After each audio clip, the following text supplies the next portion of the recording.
And we continue our chat about children on Good Living today, and welcoming back Maria van der Plas from Plunket. Maria, I can't believe it's that time of year to start talking about water safety again. Hasn't the year flown by? So fast. But the weather, of course, on the weekend, that long weekend, was fantastically hot, and it really does make parents think about getting their children in and around and confident with water again, doesn't it? Absolutely. I think lots of paddling pools will have gone up, so a good time to be thinking about how to be safe. Yeah. And it is, as you say, like it's really good for children as a wonderful way to have fun, burn off some energy. Absolutely, and get their kind of confidence back. Yeah, and the thing is that we live in this island, water's everywhere, so, you know, we need to start thinking about confidence early. Yeah. That's exactly right. And confidence can probably start in the bath time as well, can't it? Absolutely. Bath time, I think, you know, children love it. Most children love it. And, you know, it's a really special time. You know, they get to play, they get to be with their parents. But a real important thing is that we actually need to stay with them the whole time.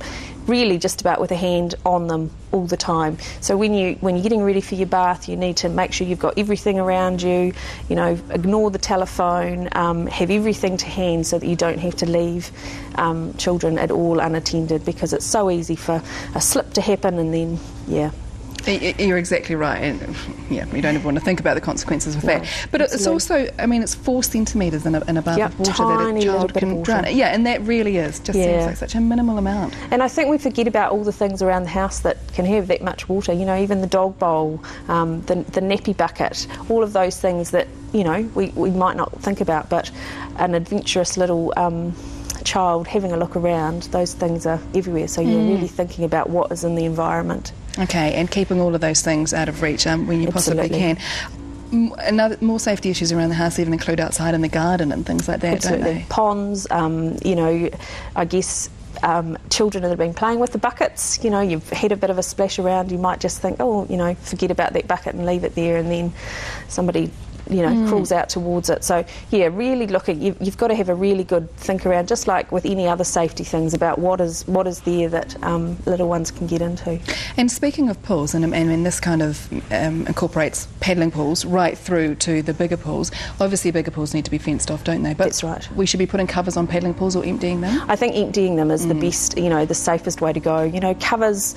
unless they're a structure, yes. Exactly, how safe are they? So I think that, you know, the safest way to go is that you empty it when you're not there to supervise it. Okay. Yeah. And with swimming pools, we're pretty good now with our regulations in New Zealand about having them fenced and things, so that must make a huge difference as well. Yeah, I think that's the thing, and you know, if you've got anything that you are unsure about, if you just ring the council, there's very strict, you know, guidelines of what needs to be, and anything, I was just talking before with somebody outside just about the new pools that you can get that are all soft-sided, that, you know, you can buy at the warehouse, and a lot of people have them.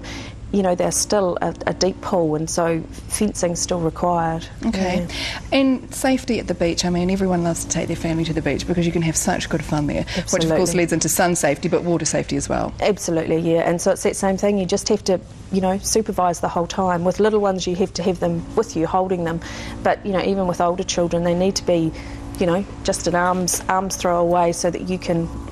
the beach, I think the thing about the beach is, you know, it's quite unpredictable. We don't know about what the wave's going to do, is there a rip there, so you need to be right there the whole time. And of course, not forgetting the importance of taking your children to swimming lessons wherever possible, because I think we forget what it was like. There was a time when we couldn't swim. We take it for granted, but it is something that really needs to be focused on. Yeah, from 6 months you can take children swimming. By then their immune system's sort of, you know, able to cope with that, and so just ringing the council, you can find out what sort of lessons are around, and looking up in the yellow pages. And structure your lessons to suit. Yeah. Well, thank you very much. Maria van der Plas from Plunket there with some great information for water safety coming into these warmer months. And remember, the Plunket's website is plunket.org.nz, and if you do need the Plunket line for whatever reason, it is 0800 933 922.